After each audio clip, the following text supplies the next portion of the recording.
Assalamualaikum warahmatullahi wabarakatuh.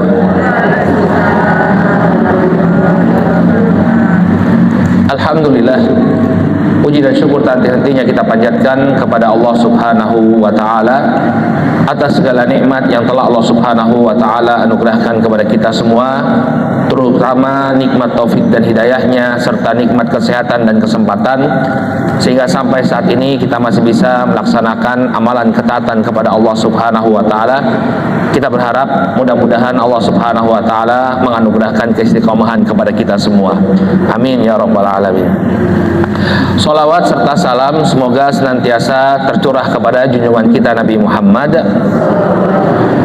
kepada keluarga, para sahabat dan pengikut beliau hingga akhir zaman. Ibu-ibu yang dirahmati Allah, insya Allah di pagi yang cerah ini kita akan kembali mengkaji tentang apa yang harus kita persiapkan dalam menghadapi hari akhirat. Pada pertemuan yang lalu kita sempat bahas tentang bagaimana caranya agar husnul khotimah. Maka insya Allah di kesempatan kali ini kita akan bahas tentang bagaimana perjalanan seorang hamba setelah kematian. Satu hal yang harus kita ketahui bahwa kematian itu bukan akhir segala-galanya. Makanya saya kira kurang tepat ya kalau kita mengantarkan orang ke kuburan, kemudian kita katakan kita mengantarkan dia ke peristirahatannya yang terakhir. Ini sebenarnya secara akidah keliru. Kenapa? Karena itu justru dia baru mulai perjalanannya.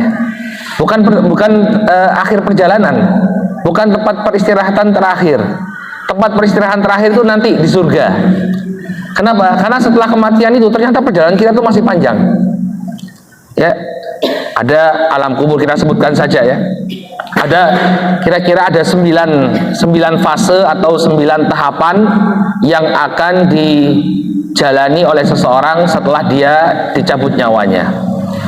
Yang pertama itu adalah alam kubur atau alam barzakh.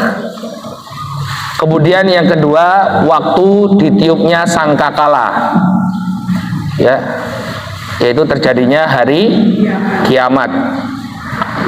Kemudian yang ketiga, yaumul mahsyar, yaitu dikumpulkannya manusia di padang mahsyar. Kemudian yang keempat, ya, pembagian air di telaga Rasulullah. Yang keempat ya, telaga apa Bu? Al-Kautsar. Telaga Al-Kautsar. Kemudian yang keempat adalah yaumul hisab. Hisab itu artinya ditampakkan amalan-amalan kebaikan dan keburukan kita. Kemudian selanjutnya adalah yaumul mizan, yaitu hari penimbangan amalan. Jadi setelah ditampilkan amalan-amalan tadi, itu dijadikan satu kitab, kitabnya ditimbang. Itu yaumul mizan. Kemudian setelah itu fase selanjutnya adalah melewati sirat, jembatan. Sirat, kalau tulis bahasa Indonesia ya sirat pakai tok ya, SIROTH, sirat. Kayak siratal mustaqim, artinya jalan, jembatan. Kemudian yang kedelapan yaitu fase kontoroh. Kontoroh itu tempat yang ada di ujung jembatan sirat tadi untuk menyelesaikan masalah yang ada di antara para hamba yang dulu pernah dizolimi, ya, itu diselesaikan di sana. Kemudian yang ke-9 surga atau neraka. Jadi paling tidak ada 9 fase yang akan dialami oleh seorang hamba setelah kematiannya. Makanya kalau ada yang mengatakan usianya panjang di dunia ini 60 tahun, 70 tahun, 80 tahun, ini kalau dibandingkan dengan fase di akhirat itu tidak ada apa-apanya. Jadi perjalanan kita yang lebih panjang itu justru perjalanan akhirat, sampai nanti kita masuk surga. Insya Allah masuk surga semua ya, insya Allah, amin ya rabbal alamin. Maka ini perjalanan yang sangat panjang ibu-ibu ya. Kita akan jelaskan, dan ini semua adalah perkara gaib. Perkara gaib dalam artian kita itu nggak tahu apa yang terjadi kecuali dengan pemberitaan dari Allah dan Rasulnya. Jadi jangan kemudian seorang itu mengada-ngada, misalnya nanti naik kematian, nanti ada ini, ada itu, tanpa adanya landasan dalil. Anda tidak mengetahui perkara gaib. Yang mengetahui perkara gaib hanyalah Allah Subhanahu wa Ta'ala, dan itu pun disampaikan kepada Rasulnya alaihi salatu wassalam. Maka kalau ada orang misalnya mengatakan setelah mati maka nyawa manusia itu akan berkeliaran di atap rumahnya misalnya, kayak dalilnya apa Pak? Ya nggak ada, nggak boleh. Penjenengan tidak tahu perkara yang gaib, jangan mengada-ada. Ya, kalau misalnya dikatakan orang-orang yang di alam kuburnya itu mendapatkan nikmat kubur atau siksa kubur, nah itu ada dalilnya, dikabarkan oleh Rasulullah Shallallahu Alaihi Wasallam. Tapi kalau mengatakan ada ruh-ruh bergentayangan, ini dalilnya mana? Kemudian kalau ada dalilnya, ada hadisnya, kita teliti tidak? Hadisnya sahih apa enggak? Jangan-jangan ternyata diriwayatkan dengan riwayat yang palsu, yang dhaif. Maka perkara akhirat adalah perkara gaib yang tidak bisa kita ketahui kecuali dari penghabaran Allah dan Rasulnya alaihi salatu wassalam. Maka insya Allah ke 9 fase ini, ibu-ibu yang dirahmati Allah, kita akan coba bahas ya. Mau bahasan yang panjang apa yang pendek?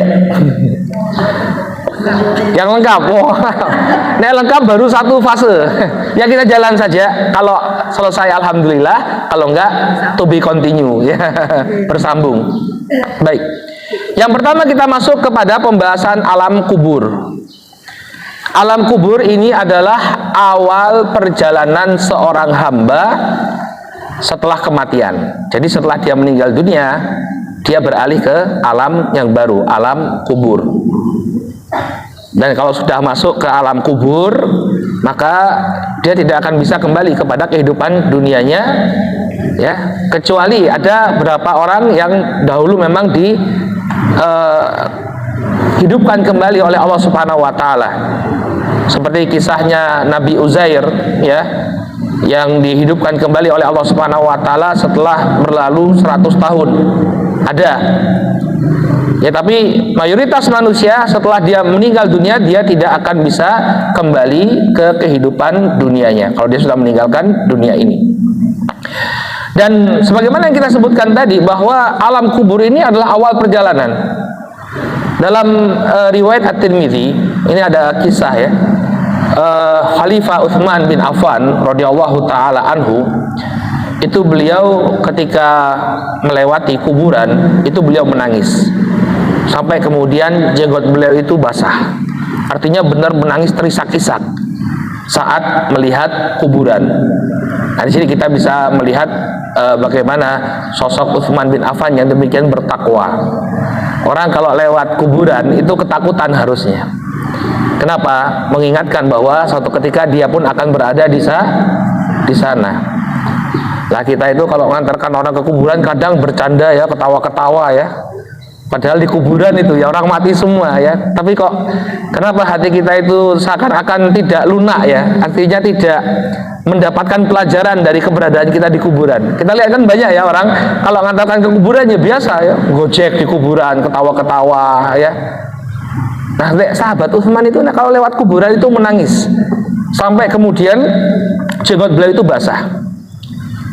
Maka orang-orang yang ada di sekitar beliau itu bertanya, "Ya Amirul Mukminin, tadkhulul jannah wan nar wa la tabki." Wahai Amirul Mukminin, ketika engkau mengingat surga dan neraka, kamu gak menangis. Wa tabki min hadza, tapi kalau lewat kuburan kenapa engkau menangis? Kira-kira apa alasannya? Ada yang bisa menjawab kenapa kalau diingatkan tentang surga dan neraka Utsman tidak menangis, tapi ketika melewati kuburan Utsman menangis? Ibu-ibu ada yang bisa jawab? Silakan acungkan tangan. Kenapa Bu? Kira-kira Bu? Besok kita akan itu kita belum siap. Nah, oke, kita ambil jawab. Kita belum siap. Khawatir belum siap. Tapi kenapa kalau surga dan neraka tidak menangis? Tapi kalau alam kubur menangis itu? Nanti Allah yang menentukan. Allah yang menentukan, ya benar juga. Tapi beliau punya alasan. Kemudian beliau menyampaikan sebuah hadis dari Rasul Shallallahu Alaihi Wasallam. Saya itu menangis kenapa? Inna Rasul Shallallahu Alaihi Wasallam qol. Karena Nabi SAW itu pernah berbicara, pernah bersabda, Innal qabra awalu manazilil akhirah. Yang namanya alam kubur itu adalah awal perjalanan akhirat. Fa in naja minhu fama badahu aisar minhu. Kalau seorang itu selamat di alam kuburnya, maka perjalanan selanjutnya itu akan lebih mudah. Kalau dia selamat di alam kuburnya, dapat nikmat kubur, nggak disiksa kubur, insya Allah setelahnya akan mudah. Yaumul hisabnya mudah, mizannya mudah, dia bisa minum dari telaga Rasul Shallallahu Alaihi Wasallam, dia bisa lewat sirat, dia bisa masuk surga. Wa illam yanju minhu fama ba'dahu asyaddu min. Kemudian apa kata Rasul Shallallahu Alaihi Wasallam? Kalau dia nggak selamat di alam kuburnya, maka yang setelahnya itu akan lebih dahsyat. Kalau dia dapat azab di kuburnya, maka setelah itu perjalanannya akan lebih mengerikan. Itulah yang menyebabkan sahabat Utsman bin Affan ya sampai menangis kalau melewati pekuburan. Karena kalau kita nggak selamat, ternyata kita nggak selamat di alam kubur itu, berarti apa? Nggak selamat juga di perjalanan selanjutnya. Dan apa yang terjadi ya di alam kubur? Ada sebuah hadis yang cukup panjang, ibu-ibu yang dirahmati Allah. Hadisnya diriwayatkan oleh Imam Tirmidzi dengan sanad yang hasan dari sahabat Al-Bara bin Azib radhiyallahu taala anhu. Al-Bara bin Azib ini bercerita bahwa suatu ketika saat ada salah seorang dari sahabat Ansor itu meninggal dunia, maka Nabi SAW dan para sahabat mengantarkan jenazahnya di pekuburan. Saat menanti jenazahnya tersebut sebelum dikuburkan, Nabi SAW duduk sambil memegang tongkat beliau yang terbuat dari kayu. Jadi duduk seperti ini. Maka para sahabat pun ikut duduk di sekitar Rasul SAW. Tapi duduknya itu bukan di kuburan ya, nggak boleh duduk di kuburan. Ya, beliau duduk itu di tempat yang bukan kuburan. Karena kita sering kadang-kadang orang itu kalau menguburkan jenazah, ya duduk lenggah di kuburan itu nggak boleh ya. Ya, di nisan, di apa namanya, pokoknya di pinggir-pinggiran kuburan itu tidak boleh diduduki. Itu ada kehormatan bagi jenazah. Nggak boleh kemudian kita duduk sembarangan. Nah ini duduk, tapi tidak di atas kuburan. Maka kemudian Nabi SAW mengatakan kepada para sahabat, Ista'idhu billahi min adabil qabr. Ista'idhu billahi min adabil qabr. Hendaknya kalian meminta perlindungan kepada Allah Subhanahu wa taala dari azab kubur. Lalu beliau ulang 2 atau 3 kali, Ista'idzu billahi min adzabil qabr. Berlindunglah kalian kepada Allah Subhanahu wa taala dari azab kubur. Maka kemudian Nabi bercerita ketika itu setelah beliau memerintahkan para sahabat untuk meminta perlindungan kepada Allah dari azab kubur, beliau menyebutkan apa yang akan terjadi pada diri seorang mukmin dan apa yang akan terjadi pada diri seorang yang kafir saat dia meninggal dunia. Qala innal abdal mu'min idza kana fi inqita'in minad dunya wa iqbalin minal akhirah nazala ilaihi malaikatun minas sama. Sesungguhnya seorang hamba yang beriman apabila kehidupannya telah terputus dari dunia dan dia memulai perjalanannya menuju akhirat, akan datang seorang malaikat dari atas langit, bidul wujuh ka'anna wujuhahum asyams. Wajahnya demikian putih seakan-akan mentari yang bersinar terang. Qala ma'ahum kafanun min akfanil jannah wa hanutun min hanutil jannah. Malaikat itu membawa kain kafan yang dibawa dari surga, demikian juga wewangian yang dibawa dari surga. Hatta yajlisu minhu muddal basar. Kemudian dia pun duduk di dekat orang yang akan meninggal dunia tersebut sejauh mata memandang. Artinya besar sekali malaikat tadi, sejauh mata memandang tertutupi. Thumma yaji'ul malakul maut, ya. Kemudian datanglah malaikat maut. Oh, ternyata malaikat yang pertama itu bukan malaikat maut. Malaikat mautnya baru datang. Ya. Qala hatta yajlisa inda ra'sihi. Kemudian malaikat maut itu datang di kepalanya orang yang akan meninggal dunia tadi. Fayaqulu ayyatuhan nafsul mutmainnah. Ya. Ikhriji ila maghfiratin minallah. Wahai jiwa yang tenang, ukhruji ya ila maghfiratin minallah, keluarlah engkau untuk mendapatkan ampunan dari Allah Subhanahu wa taala, wa ridwanin minhu, dan keridhaan dari Allah. Ya, jadi keluar, disuruh keluar dia dari jasadnya. Makanya kalau orang itu meninggal dunia, matanya mengikuti ke atas. Jadi ruhnya itu keluar dari bagian kepala. Qala fatakhruju tasilu kama tasilul qatrah min fisiqa. Maka kemudian keluarlah ruh tadi dengan begitu mudah, ibu yang dirahmati Allah, seperti air yang mengalir dari teko, dari tempat air, mengalir begitu saja dengan begitu ringan. Fayakhudhuha, maka malaikat yang tadi pertama kali datang mengambil ruhnya tersebut, fa idza akhadhaha lam yada'uha fi yadihi tarfata'in hatta ya'khudhuha fayaj'aluha fi dzalikal kafan. Maka ketika ruh itu keluar, langsung disambut oleh malaikat yang membawa kain kafan tadi, lalu ruhnya pun dibawa di atas kain kafan tadi. Wa fi dzalikal hanud, dan dia pun diliputi oleh wewangian yang dibawa dari surga. Wa yakhruju minha ka'atyabi nafhatin misk wujidat ala wajhil ard. Maka ruh tadi akan menimbulkan bau wangi seperti bau wangi misik yang paling harum sedunia. Tapi itu perkara gaib, kita nggak melihat. Ya, ruhnya keluar, kemudian dibawa oleh malaikat, ya, itu tidak bisa kita lihat. Maka kemudian apa yang terjadi? Fayas'aduna biha. Kemudian dibawalah ruh tadi ke atas langit. Fala yamuruna yakni biha ala malain minal malaikah illa qalu ma hadha ruh at-tayyib. Dan tidaklah ruh tadi dibawa oleh malaikat kecuali saat dia melewati rombongan malaikat yang lainnya, maka malaikat akan bertanya-tanya, ruh siapa ini? Kok wangi sekali? Faqala fulan bin fulan. Maka dikatakan ini adalah rohnya fulan bin fulan. Kata Nabi SAW, bi ahsani asma'ihi lati kanu yusammunaha biha fid dunya. Disebutkan namanya dengan nama dia yang terbaik di dunia. Jadi mungkin ada orang yang punya beberapa nama, ada nama-nama panggilannya, ada nama aslinya, maka dia dipanggil dengan namanya yang terbaik. Sampai kemudian ruh tersebut ya ke atas langit dunia, sampai kemudian Allah Subhanahu wa taala mengatakan, ya, dibawa ke langit dunia, kemudian Allah Subhanahu wa taala mengatakan, uktubu kitaba abdi fi illiyin wa aiduhu ilal ard. Tulislah namanya termasuk penghuni surga, namun kembalikan dia ke dunia atau kembalikan dia ke bumi. Ya.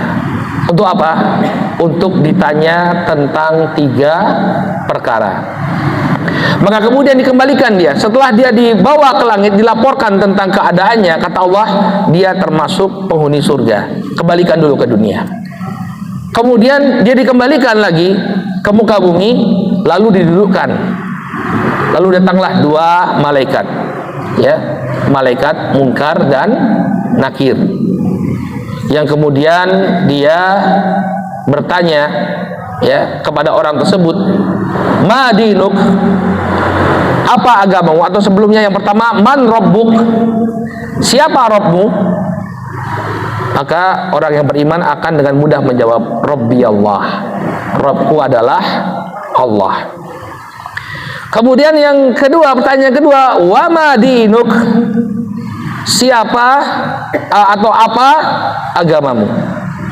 Maka orang yang beriman dengan mudah akan menjawab, dinil Islam, agamaku adalah Islam. Kemudian yang ketiga, manilladzi bu'itsa fik, siapa orang yang diutus kepadamu? Maka dia mengatakan, ya, Rasulullah Muhammad sallallahu alaihi wasallam. Rasulullah Muhammad alaihi salatu wasallam. Maka kemudian, ya, ada suara yang membenarkan jawaban orang yang beriman tadi. Sesungguhnya dia telah benar. Maka kemudian diperintahkan, fa'afrishuhu minal jannah walbisuhu minal jannah.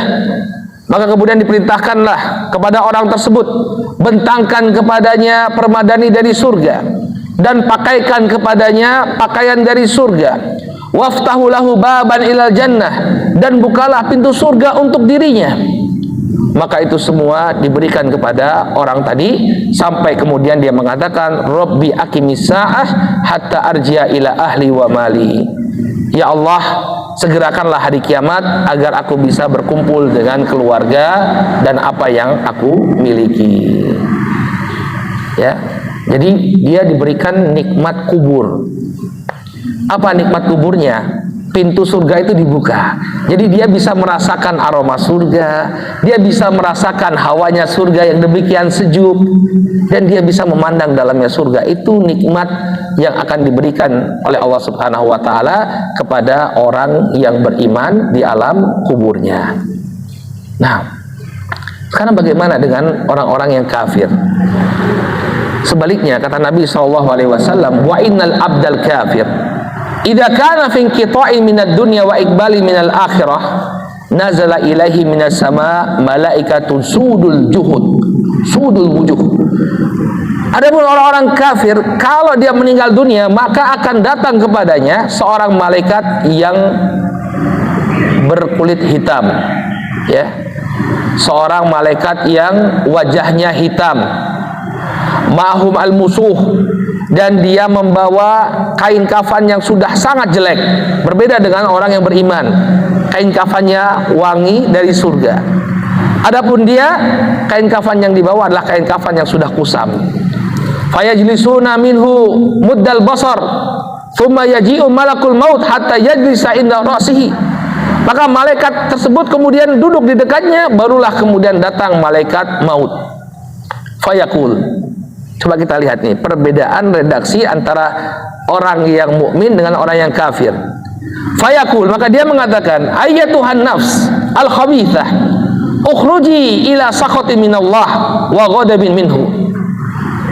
Wahai ruh yang jelek, wahai jiwa yang jelek, wahai jiwa yang busuk, keluarlah engkau menuju kemurkaan dan kemarahan Allah Subhanahu wa taala.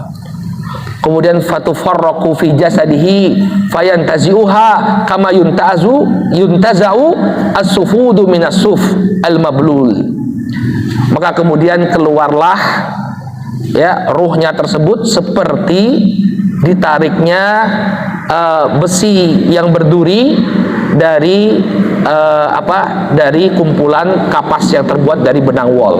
Jadi seperti ini, ya, kapas yang basah kemudian diselimutkan ke besi yang berduri. Lalu kemudian kita coba pisahkan besi yang berduri tadi yang sudah terbungkus dengan kapas yang basah tadi, kita tarik dan kita pisahkan dari kapas tadi. Itu mudah atau tidak? Sulit sekali. Bahkan bisa jadi kapasnya robek, ya enggak? Sulit sekali. Nah, seperti itulah keluarnya ruh orang yang kafir dari jasadnya. Dia akan mengalami kesakitan yang sangat luar biasa. Tapi sekali lagi, ibu-ibu yang dirahmati Allah, ini perkara gaib. Apa yang kita lihat di dunia pada jenazah orang kafir, itu mungkin kita lihat dia meninggal dengan tenang, bahkan dengan menyunggingkan senyuman. Tapi yang terjadi di balik itu adalah kesakitan yang sangat luar biasa, ya. Sehingga ini perkara gaib. Jadi jangan kemudian, wah, si fulan orang kafir tapi meninggalnya tenang sekali. Nah, yang terjadi di balik itu kita nggak tahu, perkara gaib. Nabi mengkabarkan bahwa keluarnya ruh seorang yang kafir ini seperti ditariknya besi berduri dari gulungan kapas, ya, gulungan kapas yang basah dan menempel dengan kuat. Maka kemudian dibawa keluarlah ruhnya tadi, dibawa ke langit, sama seperti orang yang beriman. Tapi berbeda dengan orang yang beriman tadi, setiap kali ruh ini melewati rombongan malaikat, maka mereka akan bertanya, ya, ini ruhnya siapa? Ma hadzal ruh al khabith. Ya, ruhnya siapa ini? Kok busuk sekali katanya. Kalau ruhnya orang beriman harum, tapi ruhnya orang kafir busuk sekali. Fayaquluna fulan bin fulan. Maka kemudian malaikat-malaikat tadi mengatakan, ini adalah rohnya fulan dan fulan, disebutkan namanya yang terburuk selama hidup di dunia. Maka kemudian sampailah dia ke atas langit. Kemudian Allah Subhanahu wa taala mengatakan, tulislah namanya sebagai penghuni neraka Sijjin.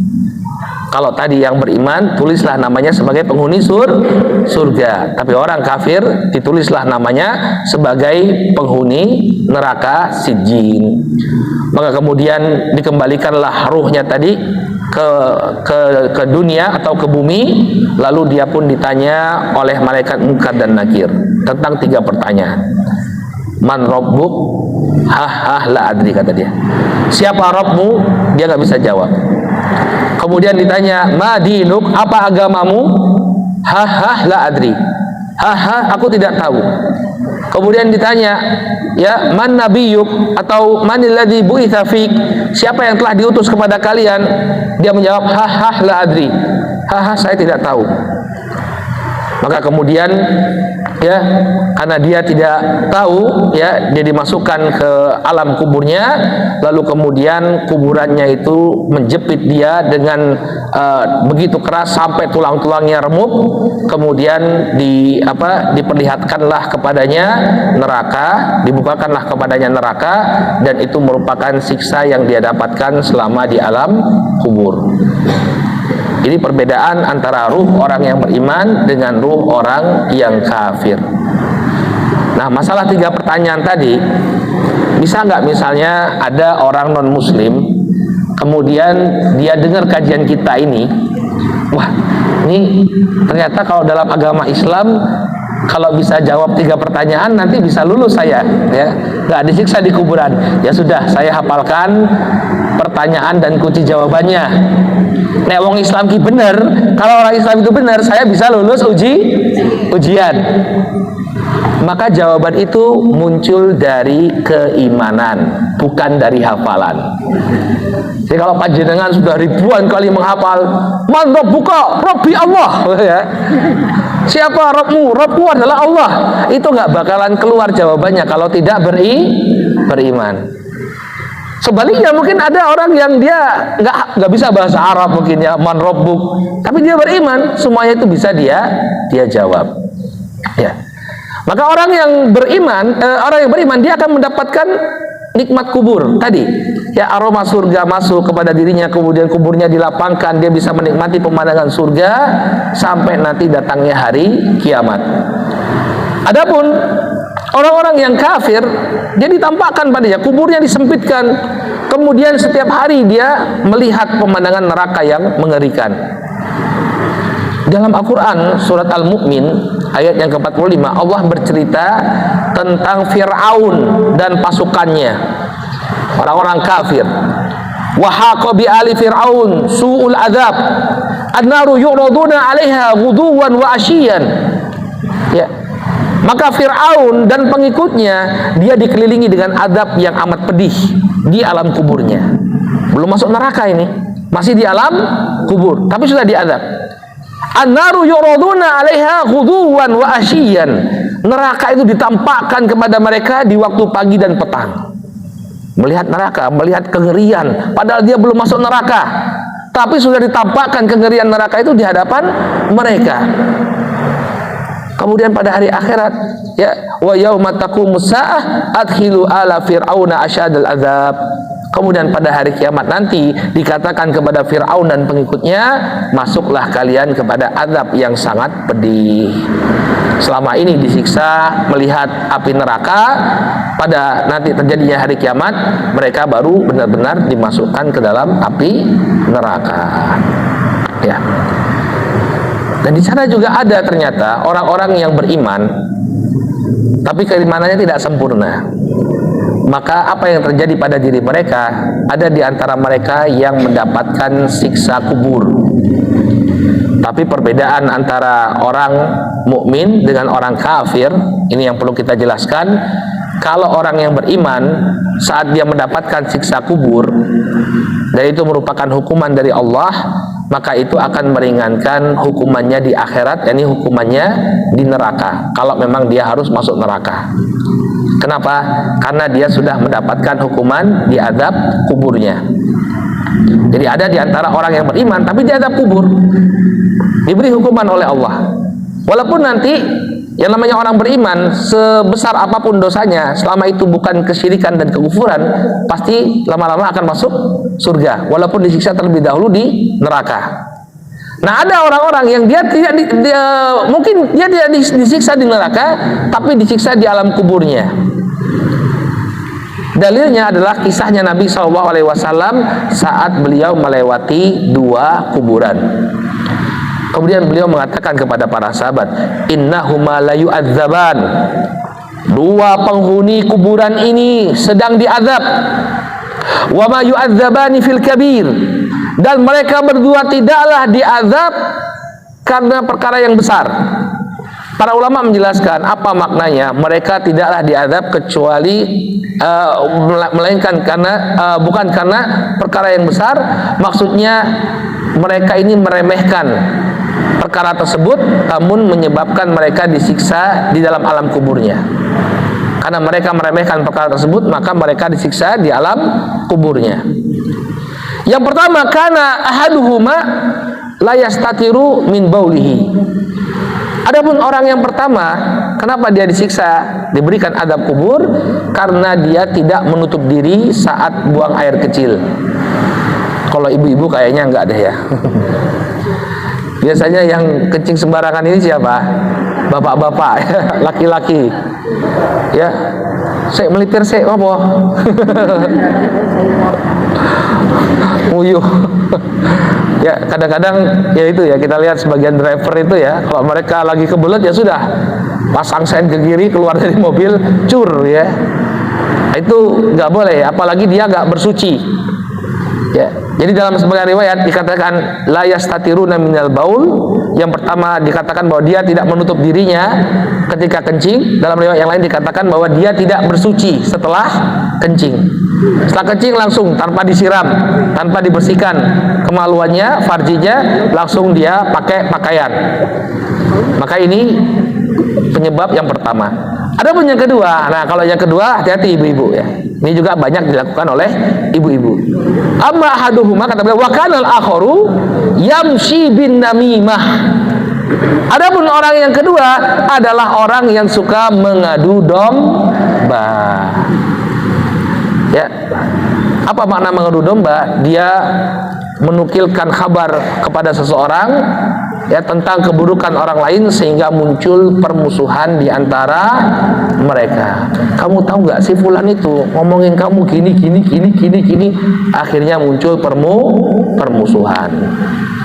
Maka ini menyebabkan orang yang kedua disiksa oleh Allah Subhanahu wa taala di alam kuburnya. Makanya kita jangan sampai meremehkan perbuatan dosa. Ada orang-orang yang disiksa oleh Allah Subhanahu wa taala karena perbuatan dosa yang dia lakukan.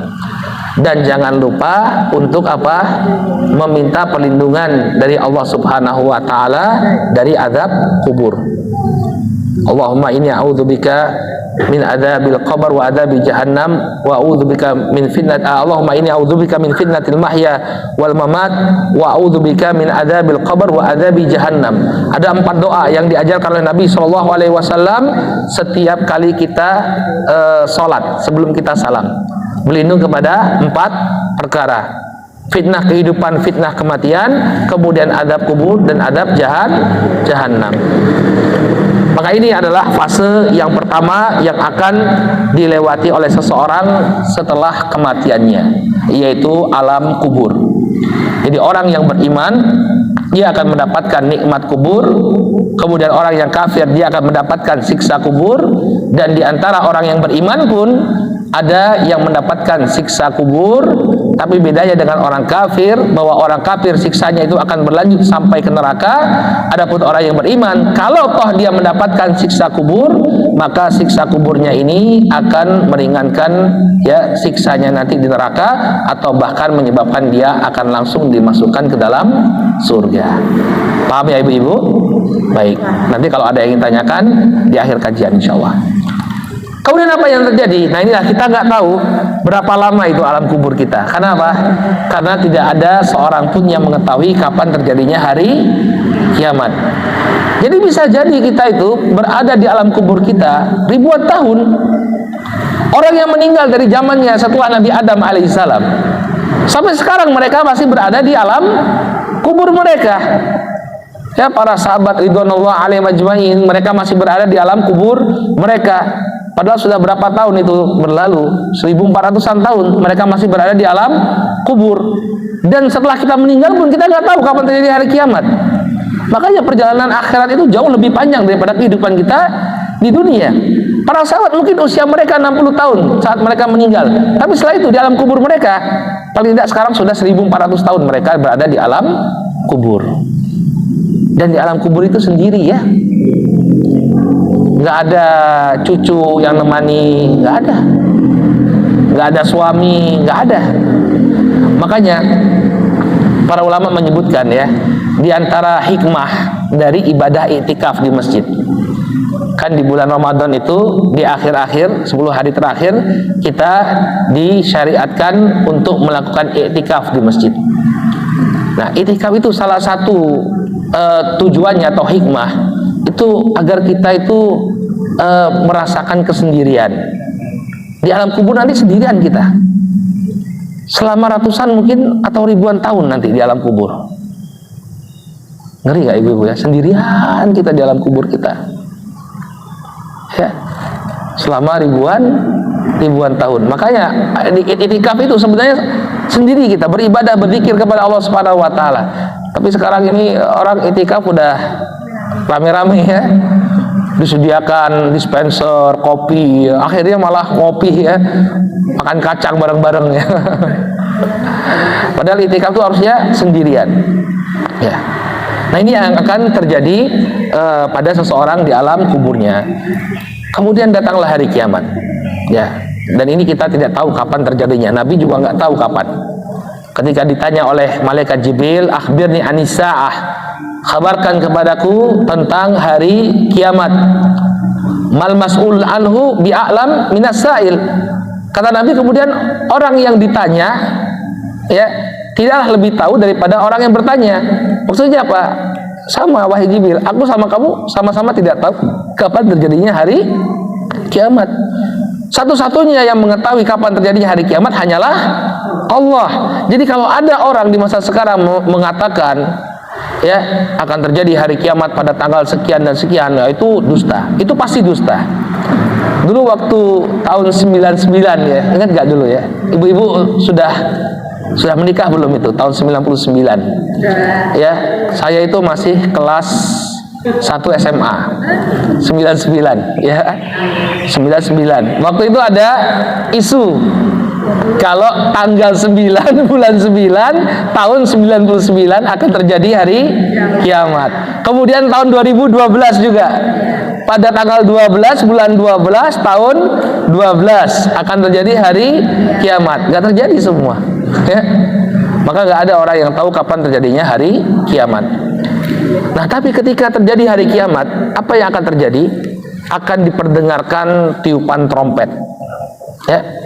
Dalam surat An-Naml, Allah Subhanahu wa taala mengatakan, "Wa yauma yunfakhu fis-sur, fafazi'a man fis samawati wa man fil ard illa man sya'allah, wa kullun atauhu dakhirin." Dan pada hari ketika ditiupkannya trompet, sangkakala ini trompet yang ditiupkan pada hari kiamat, maka akan terkejutlah semua yang ada di langit dan semua ada yang di bumi kecuali siapa yang dikehendaki oleh Allah Subhanahu wa taala. Lalu mereka akan dibangkitkan mendatangi Allah Subhanahu wa taala dalam keadaan merendahkan diri. Jadi para ulama mengatakan tiupan trompet itu ada beberapa kali. Sebagian di antara mereka mengatakan tiupan trompet itu 2 kali. Yang pertama kali tiupan trompet itu yang membuat semua orang terkejut, terdengar suara trompet, semua orang kaget, ada apa ini kok ada tiupan trompet, siapa yang meniup? Kemudian yang kedua, ya kemudian setelah itu mereka mati. Baru kemudian trompet yang kedua membangkitkan mereka kembali dari alam kuburnya semuanya. Ini pendapat yang pertama. Pendapat yang kedua, bahwa tiupan trompet itu 3 kali. Yang pertama adalah yang membuat semuanya terkejut. Kemudian yang kedua adalah yang membuat semuanya mati. Yang ketiga adalah tiupan yang membuat semuanya bangkit. Ya. Dalam surat Az-Zumar ayat yang ke-68 Allah Subhanahu wa taala mengatakan wa nufikha fisur fasaiqa man fis samawati wa man fil ard illa man sya'allah thumma nufikha fihi ukhra fa idzahum qiyamun yanzurun. Maka ditiupkanlah sangkakala, semua yang ada di bumi dan di langit akan mati kecuali yang dikecualikan oleh Allah Subhanahu wa taala. Kemudian tsumma nufikha fihi ukhra, kemudian ditiupkanlah tiupan yang kedua, fa idzahum qiyamun yanzurun, maka mereka pun akan bangkit berdiri menanti keputusan Allah Subhanahu wa taala. Nah, saat sangkakala yang pertama itu ditiupkan, maka terjadi kegoncangan. Orang-orang tahu bahwa ini adalah tanda datangnya hari kiamat. Mereka semua panik. Bahkan para wanita yang sedang menyusui anaknya, ya, dia tidak lagi peduli dengan anak yang sedang dalam susuannya. Ini menunjukkan kepanikan yang teramat sangat. Kita tahu bahwa seorang ibu itu sangat menyayangi anaknya. Ketika dia sedang menyusui anaknya, dia tidak akan melepaskan susuan tersebut sampai anaknya sendiri yang melepaskan. Ini keadaan mayoritas wanita, keadaan mayoritas ibu-ibu. Tapi ketika terdengar tiupan sangkakala tadi, dia nggak peduli lagi kepada anaknya. Allah Subhanahu wa taala menggambarkan dalam surat Al-Hajj, ya ayuhan nas ittaqu rabbakum inna zalzalatas sa'a syai'un 'adzim. Kata Allah Subhanahu wa taala, wahai sekalian manusia, takutlah kalian kepada Rabb kalian. Sesungguhnya kegoncangan yang terjadi pada hari kiamat ini demikian dahsyat. Yauma tarawunaha tadhhalu kullu murdi'atin amma arda'at. Pada hari itu kalian bisa melihat semua wanita yang sedang menyusui anaknya, dia abaikan anaknya yang sedang menyusui. Wa tada'u kullu dzati hamlin hamlaha.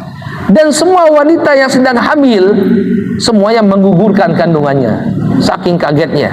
Bukan menggugurkan kandungannya, artinya kandungannya itu keguguran, mengalami keguguran, saking dahsyatnya goncangan yang terjadi pada hari kiamat.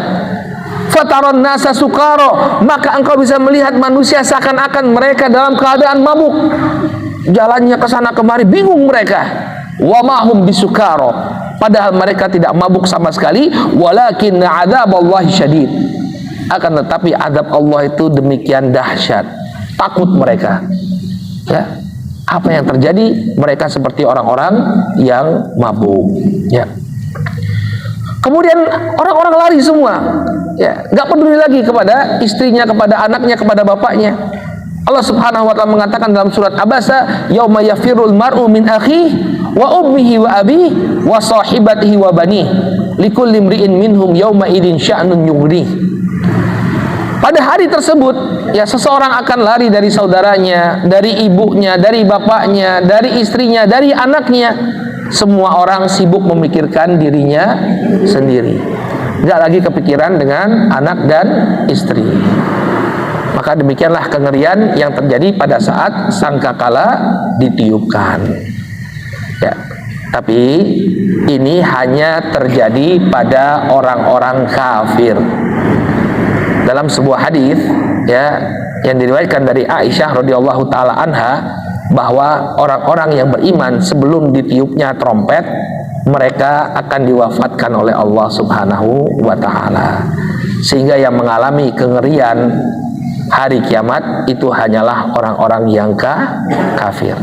Allah akan turunkan angin yang demikian sejuk yang akan mewafatkan orang-orang yang beriman. Setelah semua orang-orang yang beriman, baru kemudian ditiupnya trompet sebagai pertanda datangnya hari kiamat. Ya. Maka jaga keimanan kita. Barang siapa yang menjaga keimanannya, maka dia tidak akan melihat kengerian hari kiamat. Kemudian apa yang terjadi? Setelah semuanya meninggal dunia, Allah tiupkan trompet kembali, lalu manusia pun akan dibangkitkan. Kita masuk ke fase yang baru, yaitu Yaumul Mahsyar. Dikumpulkannya manusia pada padang mahsyar. Bagaimana kondisi mereka ketika dikumpulkan? Mereka dikumpulkan dalam keadaan telanjang, tidak berpakaian, demikian juga tidak berkhitan dan tidak beralas kaki, sama seperti orang yang baru dilahirkan dari rahim ibunya.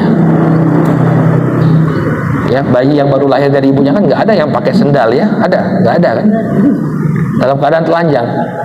Maka dalam hadits Aisyah, Nabi SAW mengatakan, yuhsyarun nasu yaumal qiyamah hufatan uratan gudlan. Semua manusia akan dibangkitkan pada hari kiamat nanti dalam keadaan tidak beralas kaki, dalam keadaan tidak berpakaian, dan dalam keadaan belum dikhitan, sama seperti ketika dia lahir dari rahim ibunya. Ya, terus gimana, Bu? Kalau nggak pakai pakaian, apakah kemudian saling lihat-lihatan? Ya, wekku ora podo karo wekmu gitu ya. Nggak ada. Aisyah bertanya kepada Nabi SAW, wahai Rasulullah, kalau mereka dibangkitkan dalam keadaan telanjang, bukankah mereka akan saling melihat aurat mereka?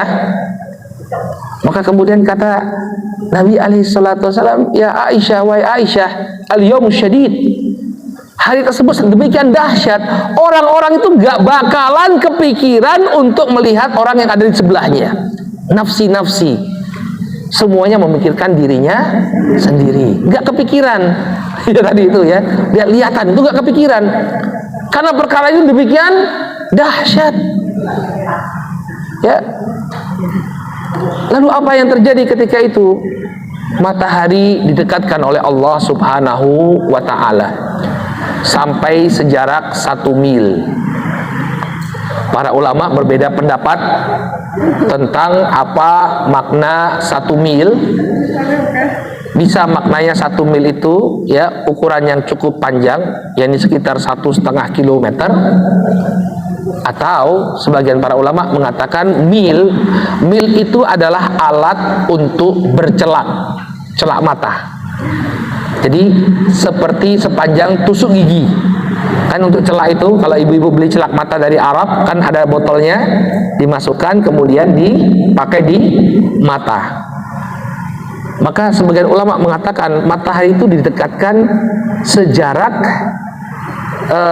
celak mata tadi, sejarak tusuk gigi segini, dekat sekali. Maka kemudian kata Nabi SAW, keluar keringatnya karena matahari sangat dekat, ya sangat dekat, kemudian mengeluarkan panas yang sangat luar biasa. Keluarlah keringat dari setiap orang, dan keringatnya tersebut sesuai dengan kadar amalannya, ya, atau kadar dosanya. Maka orang-orang yang beramal, banyak beramal dan sedikit berdosa, ya, keringatnya hanya sampai mata kaki. Yang lebih banyak sedikit dosanya, keringatnya sampai kepada betisnya. Tapi yang banyak dosa, dia tenggelam dalam keringatnya, saking banyaknya keringat yang mengucur dari dia di padang mahsyar. Tapi di sana ternyata ketika matahari demikian panasnya didekatkan oleh Allah Subhanahu wa taala di padang mahsyar, ada orang-orang yang dapat naungan. Dinaungi, diteduhi oleh Allah Subhanahu wa taala. Nah, ini ya yang perlu kita lakukan agar nanti di padang mahsyar kita dapat naungan Allah. Ya, Nabi mengatakan sab'atun yudilluhumullah yauma la dhilla illa dhilluh. Ada 7 golongan manusia yang akan dinaungi oleh Allah Subhanahu wa taala pada hari di mana tidak ada naungan kecuali naungan dari Allah. Ada 7 golongan. Yang pertama, al-imamul adil. seorang pemimpin yang adil. Ya, seorang pemimpin yang tidak zalim, yang tidak kemudian mementingkan kepentingan dirinya dan keluarganya.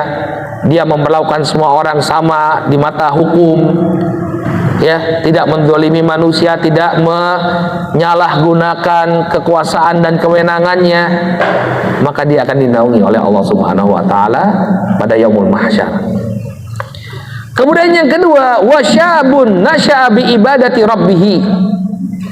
Yang kedua, seorang pemuda yang tumbuh dengan beribadah kepada Rabb-nya. Maksudnya siapa? Orang-orang yang menghabiskan masa mudanya untuk taat kepada Allah. Dan itu berlanjut di usia tuanya.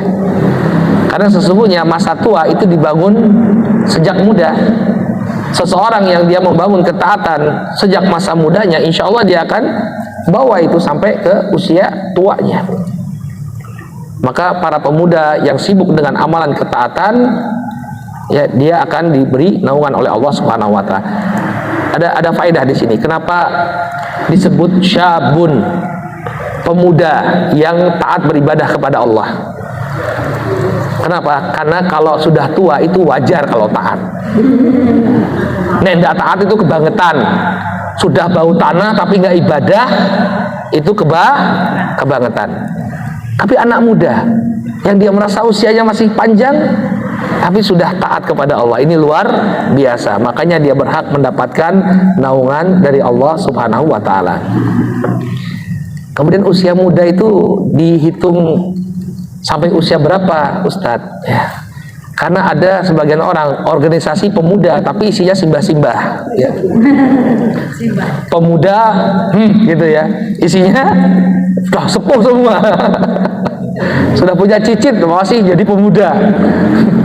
Para ulama menyebutkan usia muda, seorang itu muda sejak dia baligh sampai usia 40 tahun. Ya, sama, perempuan juga.